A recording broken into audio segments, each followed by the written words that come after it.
18મી શતાબ્દીની અંદર પરમ પૂજ્ય શ્રી ગૌરીશંકર મહારાજ,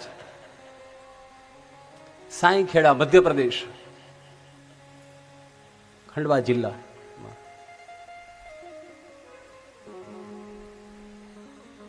અફઘાનિસ્તાનમાં એ રહેતા હતા. મારા ખ્યાલથી ક્ષત્રિય હતા, પણ નર્મદા કિનારે આવીને જનોઈ ધારણ કરીને ગૌરીશંકર નામ ધારણ કર્યું. શું કર્યું? ગૌરીશંકર નામ ધારણ કર્યું. આમ તો બ્રાહ્મણનું નામ છે ગૌરીશંકર. પોતે જાતના ક્ષત્રિય હતા. ક્ષત્રિય એટલે જ દ્રઢ નિશ્ચય. હંમેશા યાદ રાખો, ક્ષત્રિય કોણ? એનો દ્રઢ નિશ્ચય છે. એ બધા ક્ષત્રિયો છે. કેરણ શિંગા વાગે, સૂતા જાગે, કાયર ભાગે, કામ પડે.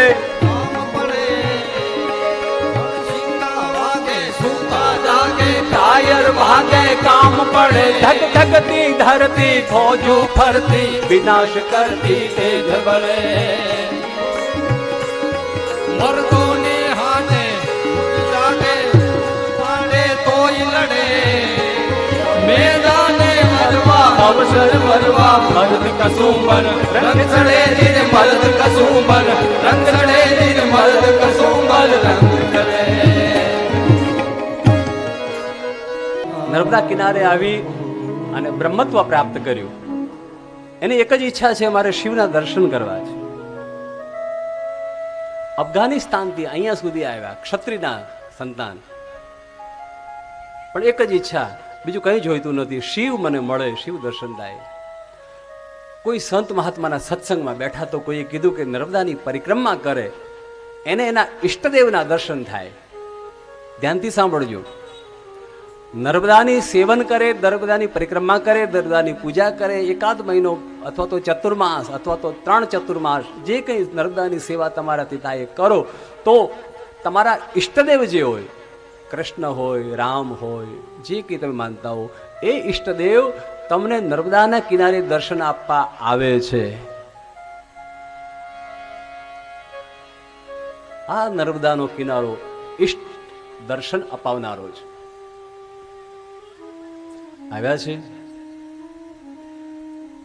અને એ તો પરિક્રમા કરવા લાગ્યા. બીજી જ્યાં પરિક્રમા થઈ, લોકોને ખબર પડી કે ગૌરીશંકર મહારાજ આટલા ભક્ત છે અને પરિક્રમા, તો બધા જોડાવા લાગ્યા. લોકો જોડાવા લાગ્યા. અમે પણ આવી, અમે પણ. પછી તો એમ કે ભાઈ આખો મોટો સંઘ થઈ ગયો. 200 માણસ. કેટલા? 200. હારવાર હાલે બધા, 200-300 માણસો, આમ આખો સંઘ થઈ ગયો. એમાં કેટલાક સાધુઓ, કેટલાક બધા અઘોરીઓ.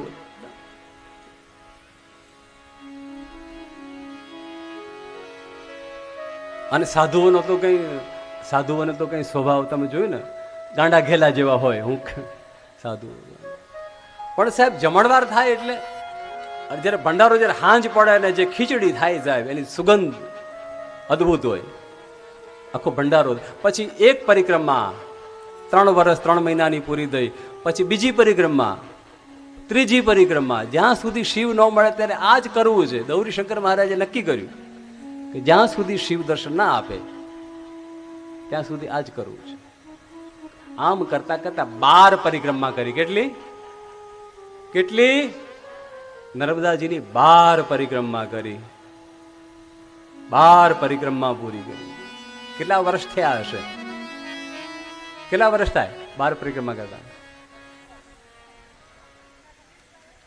12 પેરીને 36, 3 મહિના બીજા, જે થાય તે. બહુ ગણતરી કરવાની જરૂર નથી એટલી બધી, પણ અંદાજિત 36 થી 40 વર્ષની વચ્ચે જે કંઈ સમય, થોડો ઘણો આગો પાછો બી થયો વચ્ચે કંઈ સમય, એટલે 40 વર્ષને ગાળો. અને 40 વર્ષના વાણા વાગ્યા, પણ શરીર હવે ચાલતું નથી. ડગ ડગ ડગ ડગ પગ થાય છે અને આમ ઉંમર થવા લાગી. હવે આંખે આમ હાથ દઈને જોવે છે કે હવે ચલાય એમ નથી. અને મને શિવ દર્શન નથી ત્યાં. આપો દ્રષ્ટિમાં તેજ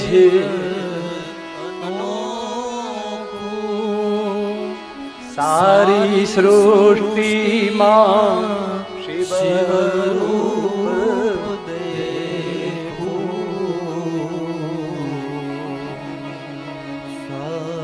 પ્રભુ મારા મારામાં એવું કઈ ખામી હશે. જો ગૌરીશંકર મહારાજ કહે છે, એક સિદ્ધ પુરુષ, એક મહાપુરુષ પોતાની જાતને એમ કહે છે, પ્રભુ મારા એવા કેવી ખામી છે કે તમે મને દર્શન નથી આપતા.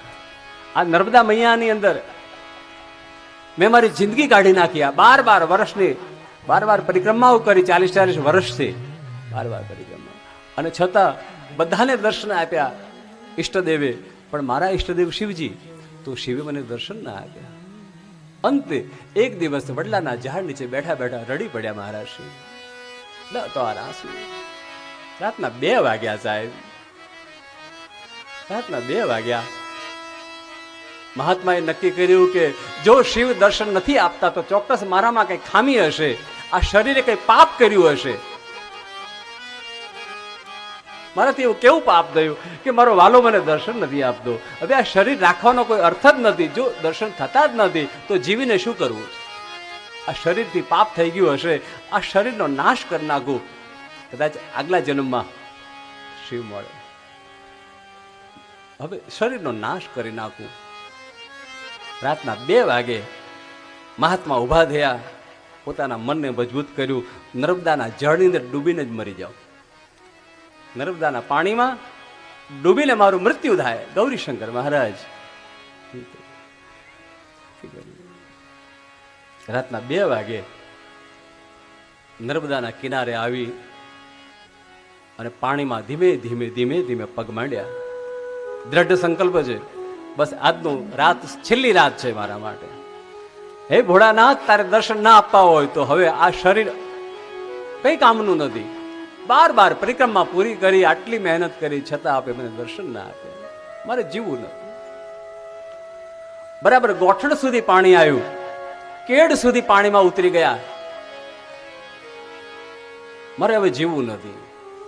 પણ જ્યાં કેડ સુધી પાણીમાં જ્યાં ઉતર્યા ત્યાં તો તેજ થયું. એક કુંવારી કન્યા દોડી અને મહારાજનો હાથ પકડ્યો. મહારાજ ક્યાં જાઓ છો? આ બાજુ. એક કન્યાએ આવી અને હાથ પકડ્યો. કન્યાને આમ જોઈ અને ગૌરીશંકર મહારાજે પૂછ્યું, એ દીકરી, રાતે 2 વાગે ક્યાં એકલી ફરે છે? બાપજી, હું તો અહીંયા મારા કામે આવી હતી, પણ તમે ક્યાં ભટકો છો? શું કીધું? તમે ક્યાં ભટકો છો? અરે તું મને પૂછનારી કોણ? તું મારી માં છે નર્મદા? તું મારી માં લાગે છે? પૂછે છે. ચાલ નીકળ.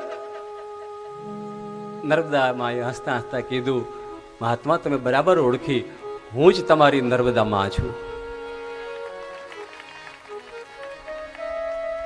હું તમારી નર્મદા માં છું. આમ હામે જોયું, આંખમાં આંખ મિલાઈ રાતના અંધારામાં, અને તું નર્મદા છે? તુકારાથી, તું નર્મદા છે? મહારાજ કોઈ શંકા? અને ત્યાં તો અય ગિરિ નંદિની નંદિત મેદિની વિશ્વ વિનોદિની નંદનુ તે મગરમચ્છ પાણીના છાંટા ઉડ્યા ચારે બાજુ, અને મગર અસવાર કરીને માં નર્મદાજી પ્રગટ થયા. ગૌરીશંકર, હું નર્મદા. નમામિ દેવી નર્મદે, નમામિ દેવી નર્મદે. માં, મને અડધી રાતે અહીંયા મળવા આવવાનું કારણ? તમે અડધી રાતે અહીંયા મને મળવા આવ્યા, પણ મારી ઈચ્છા તમે પૂરી નથી કરી, એટલે આજે મારે મૃત્યુ સ્વીકાર કરવાનું છે.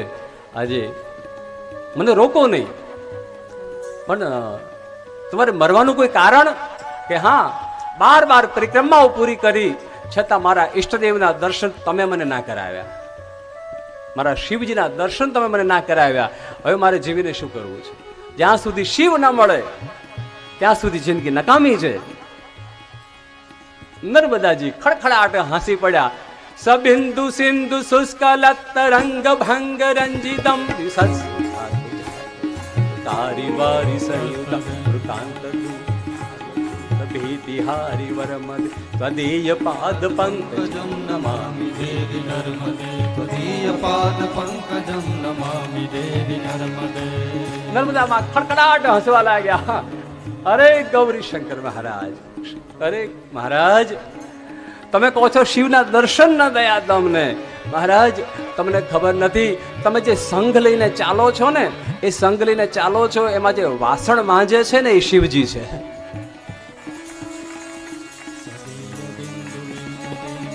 આખા સંઘના વાસણ જે માંજનારો પેલો પાગલ જે છે ને, એનું નામ છે કેશવ. એનું નામ છે કેશવો. કેશવો કેશવો કરીને સંઘમાં બધા બોલાવે અને એઠા વાસણ થાય ને, એ કેશવા ત્યાં ધોઈ નાખ ફટાફટ, હજી સંઘ બીજો જમવાનું બાકી છે. માં, અમે જે જમીએ એ એઠા વાસણ પેલો અઘોરી જેવો દેખાતો કાંડો પાગલ શિવ છે. આ 12 વર્ષથી શિવ તમારી સેવામાં છે. 12 વર્ષથી મારો મહાદેવ એક પાગલનું રૂપ લઈ અને તમારી સેવામાં છે. મહારાજ તમે યાદ કરો, એ જ્યારથી આવ્યો છે ત્યારે તમારા ભંડારામાં ક્યારે અન્ન નથી ખોટ્યું. હા, વાત તો સાચી. અરે જ્યારે ઘી ખૂટી જતું ત્યારે એ કેશવ કહેતો તમે ચિંતા ના કરો, હું લઈ આવું છું. મને ખબર ક્યાંથી લાવતો, પણ ઘડા ભરીને ઘી લાવતો. એ વાત તો સાચી છે. ત્યારે તેલ ખૂટી જતું ત્યારે એ દોડીને જતો અને ક્યાંકથી તેલ ના ઘડા ભરીને લાવતો. હવે મહારાજને ભાન થવા લાગ્યું એ કેશવ એ શિવ છે.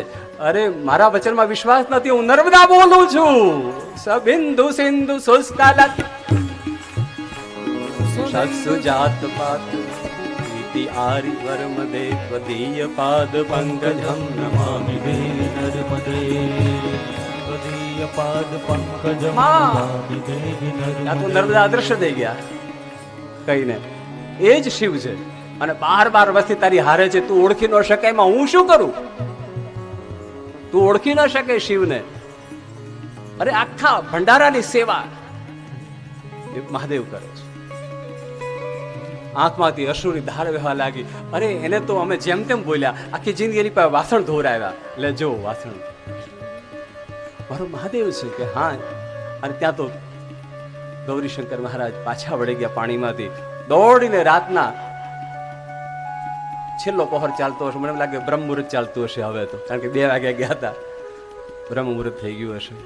અને આવી અને અહીંયા જ્યાં પંડાળમાં જ્યાં જોયું તો એક ખૂણાની અંદર પેલો અવધૂત કેશવ. કોણ? અવધૂત કેશવ નામે.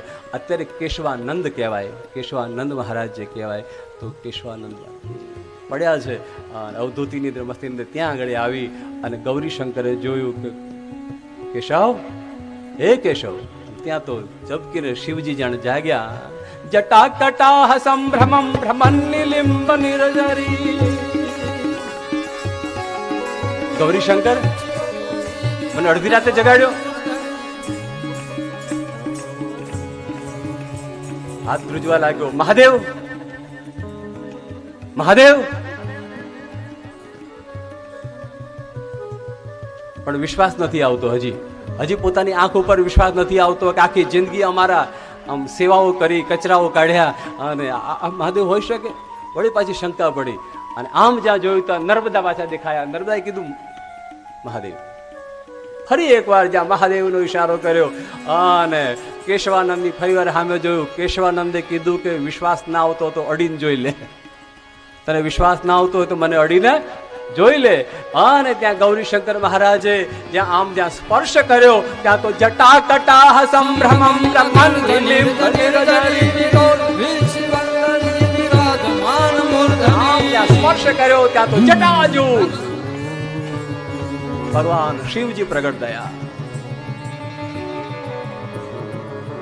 ગૌરીશંકર, હું તારી હારે ને હારે હતો, તારી હારે ને હારે હું તો તારી હારે ને હારે રહ્યો જીવનભર. તમને બધાને રસોઈ કરીને ખવડાવી, તમારા વાસણો ધોયા. મને સેવાનો લાભ મળ્યો, મને સેવાનો લાભ મળ્યો. આ મારા ભક્તજનો છે એ મને પ્રાણ કરતા પણ વધારે વાલા છે. મારા ભક્તજનો મને પ્રાણ કરતા પણ વધારે વાલા છે. પણ ગૌરીશંકર, હવે તમે મને દર્શન કરી લીધા, તમે ઓળખી લીધો, હવે મારાથી અહીં ન રહેવાય. હવે હું એક સેકન્ડ અહીંયા ન રહી શકું, કારણ કે તમે મને ઓળખી ગયા, તમને દર્શન થયા છે. ત્યારે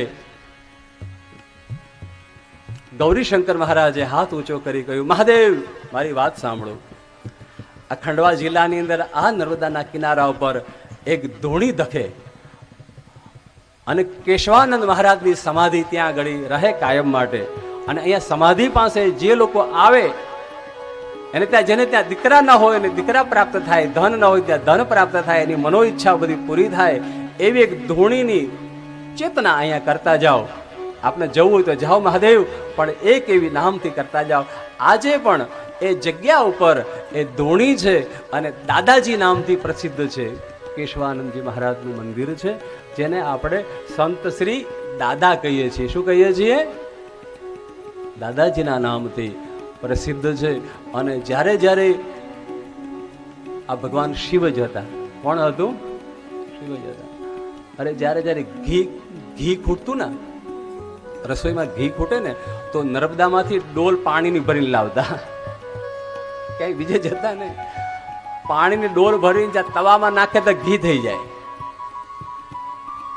નર્મદાને ને શિવને આટલો નાતો છે કે ઉછીનું ઘી માગે, શિવજી જઈને નર્મદા પાસે નર્મદા ઘીની ડોલ ભરીને આપે, એનાથી રસોઈ બનાવે. અને એમાં ઘી એટલું બધું ન નાખી દેવાય, પછી ઘી થોડું વધે તો મહારાજ શ્રી નર્મદામાં પાછું નાખી આવે. જેવું ઘી નાખે એટલે પાછું પાણી થઈ જાય, પાછું પાણી થઈ જાય. જટાકટા સંભ્રમમ ભ્રમન્નિલિંબ નિર્જરી વિલોલ વિચવલ્લરી વિરાજમાન મૂર્ધની. જટાકટા સંભ્રમમ નિર્જરી વિલોલ વિચવલ્લરી વિરાજમાન મૂર્ધની. ધગક ધગક લલાટ પટ પાવકે કિશોર સંગ છે કરે રતિ પ્રતિક્ષણમ મમ.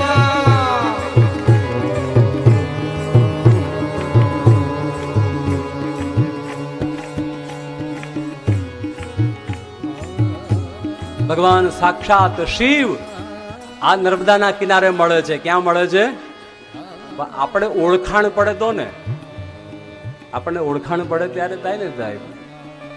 આ નર્મદાના કિનારે કૃષ્ણ છે, આ નર્મદાના કિનારે રામ છે, આ નર્મદાના કિનારે બધા જ દેવી દેવતાઓ હાજરા હજૂર છે સાહેબ.